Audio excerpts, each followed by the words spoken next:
Então, nessa aula eu vou falar sobre Spring. Eu vou começar um novo capítulo da nossa disciplina, falar um pouco sobre o Spring, especificamente o Spring MVC, que é o que a gente vai utilizar, né, para desenvolvimento de aplicações.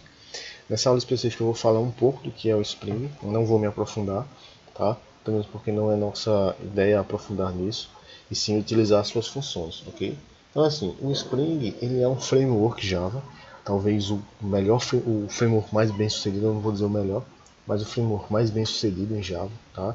Ele é utilizado há muitos anos, ok? E ele tem crescido junto com as inovações que têm surgido na programação, tá? Então ele sempre incorpora essas inovações, coisas que existem no Spring que acabaram não se tornando padrão de desenvolvimento, mas o Spring ele acabou absorvendo essas coisas e a gente pode até ver um rastro do que foi a tecnologia se a gente olhar para a evolução do Spring, certo? Então assim, o Spring inicialmente ele foi um framework criado para facilitar a injeção de dependências. Ele é baseado em dois padrões, a injeção de dependências, tá? E a inversão de controle, tá?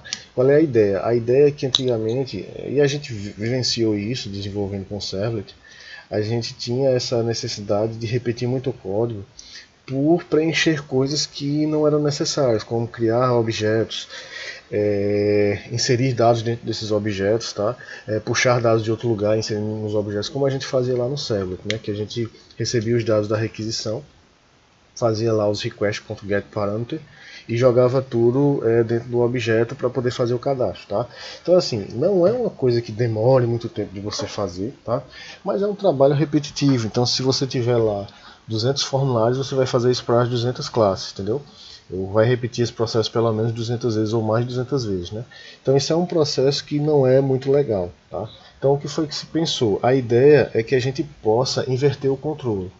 Então, em vez de a gente estar fazendo isso, a gente cria um container que pega esses dados, cria esse objeto como uma fábrica e nos devolva esse objeto já pronto, tá? Então essa é a ideia da inversão de controle. Então a ideia do Spring surgiu assim.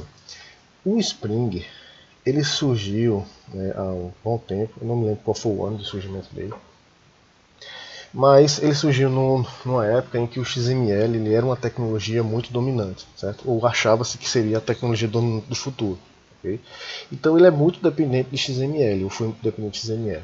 A ideia inicial do Spring era que você pudesse injetar dados dentro de objetos utilizando XML. Então basicamente o que eu precisaria era criar um XML, popular esse XML com os dados, ou buscar esses dados de alguma base de dados, e injetar essas informações em objetos e usar nos programas. Tá? Então a gente vê uma grande dependência do Spring quanto a isso. E é até uma coisa boa para fazer teste, porque você não necessita no teste estar dentro do código colocando as informações. Né? Você pode jogar tudo dentro de um arquivo XML e fazer essa ligação. Tá? Aqui existe um site chamado JavaPoint, tá? Que ele tem alguns exemplos do que é o Spring, tá? Da geração de dependência. Quando a gente fala de dependência, a gente não está falando na dependência como no meio. Tá? Dependência é simplesmente injeção de informações dentro do objeto. Então a gente tem aqui essa classe chamada empregado, né? E ela tem lá esses dois atributos, ó, o ID e a string. E aqui ele tem os três tipos de construtores. Para que essa tecnologia funcione, é necessário que haja um construtor vazio, tá? Porque esse é o padrão de busca do framework. Tá? Então a gente tem esse objeto, ó, aí, como eu falei, o Spring ele, nas suas versões iniciais ele era muito dependente de XML. Então aqui a gente tem um XML que ele é configurado, né, com as informações do Spring. E aqui ele tem a criação do objeto em si, ó, que é o objeto com ID tá? E aqui a gente tem os valores que são inseridos. Então a gente insere esses valores dentro do XML. E aí a gente cria lá no nosso e-mail, na nossa classe de teste, faz a recuperação desse XML, ó, e aí a fábrica cria esse objeto para a gente e devolve ela para o empregado. Então aquele trabalho que a gente teria para preencher os dados, ele acabou sendo suprimido, e quem faz isso agora é o nosso container, tá? É claro que, se você perceber, a gente escreveu até mais código para fazer isso, mas imagine você automatizando aí milhares de classes de teste, certo? Como seria chato se você quisesse fazer qualquer modificação. Então tudo isso poderia ficar no arquivo XML. Então eu não vou questionar, não vou fazer questionamentos sobre essa lógica, tá? Porque eu sempre questionei muito isso, né? De que criou-se um Spring para se tirar um trabalho que nem é tanto trabalhoso assim, mas é inegável que existem várias vantagens no uso do Spring, tá? E essas vantagens elas foram se perpetuando ao longo do tempo, ok? Então assim, falando agora do que a gente vai utilizar, que é o Spring Web, tá? Então assim, o Spring Web ele tem essa mesma ideia que a gente viu do Spring de injetar e ter inversão de controle, certo? E o Spring Web hoje para o que existe ainda de Java, ou para o que se existir de Java, ele foi muito utilizado para tirar aquele controle que a gente tinha lá no Servlet, né? Então, nunca se gostou muito de utilizar Servlet. Inicialmente se inventou o JSP para tirar a apresentação do Servlet, e o Spring veio depois para tirar também essa parte de controle do Servlet. Então, o Spring MVC ele tem dentro dele um controlador Servlet, tá? E que por meio desse Servlet é que ele faz o envio de informações para outras classes, como a gente vai ver como programar, certo? Então a ideia é que a gente tire aquela desorganização do Servlet e crie controladores mais organizados utilizando o Spring, tá? Então, voltando a falar um pouco do Spring, o Spring ele é um framework que ele basicamente evoluiu ao ponto de cobrir todo o Java, ou grande parte do que o Java oferece, tá?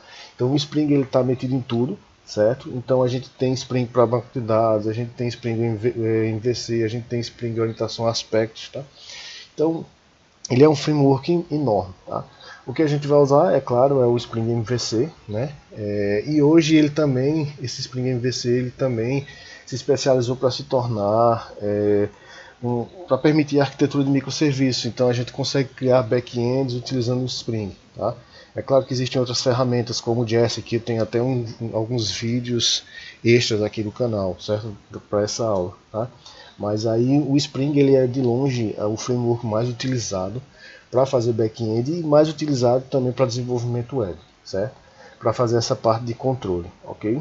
Então assim, eu não vou falar nessa aula como a gente criar um projeto tudo, né? Eu vou na próxima aula eu parar por aqui e falar só desse básico do Spring, do que é o Spring. Na próxima aula a gente começa a pensar, a falar um pouco mais do Spring Web MVC, tá?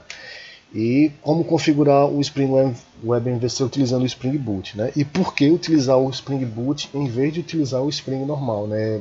Pegar a biblioteca, jogar no projeto em qualquer IDE e executar, certo? E por que a gente é preferível utilizar o Spring Boot em vez de usar o Spring direto? E o que é esse danado do Spring Boot, tá? Então eu vou ficando por aqui nessa aula. Na próxima aula a gente começa a ver um pouco do Spring Boot e colocar o Spring na prática para usar, beleza? Então vou parando por aqui, até a próxima.